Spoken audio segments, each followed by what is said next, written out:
തൃപ്പുലിയൂർ മഹാവിഷ്ണു ക്ഷേത്രം. പഞ്ചപാണ്ഡവരിൽ ഭീമൻ പ്രതിഷ്ഠ നടത്തിയ ക്ഷേത്രമാണ് തൃപ്പുലിയൂർ മഹാവിഷ്ണു ക്ഷേത്രം. ഭാരതത്തിലെ വൈഷ്ണവ ക്ഷേത്രങ്ങളിൽ പ്രധാനപ്പെട്ട ഒന്നാണിത്. ഭീമസേന തിരുപ്പതി എന്നും ഇവിടം അറിയപ്പെടുന്നു. തൃപ്പുലിയൂരിലെ ക്ഷേത്രം ഭീമനല്ല പ്രതിഷ്ഠിച്ചതെന്നും മറിച്ച് സപ്തർഷികൾ പ്രതിഷ്ഠ നടത്തുകയും വ്യാഘ്രപാദ മഹർഷി ഇവിടെ വസിച്ച് പൂജകൾ നടത്തിയെന്നും ഒരു വിശ്വാസമുണ്ട്. ഐതിഹ്യങ്ങളനുസരിച്ച് പുലിയൂർ എന്ന പേര് അങ്ങനെ വന്നതാണത്രേ. മകരസംക്രമ നാളിൽ ഇവിടെ നടക്കുന്ന കാവടി ഉത്സവം ഏറെ പ്രശസ്തമാണ്. 1000-ലധികം കാവടികളാണ് അന്നേ ദിവസം ഇവിടെ അരങ്ങേറുന്നത്.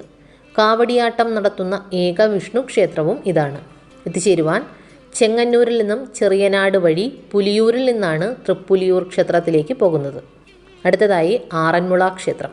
പാണ്ഡവരിലെ അർജുനനാണ് ഈ ക്ഷേത്രം നിർമ്മിച്ചതെന്ന് വിശ്വാസം.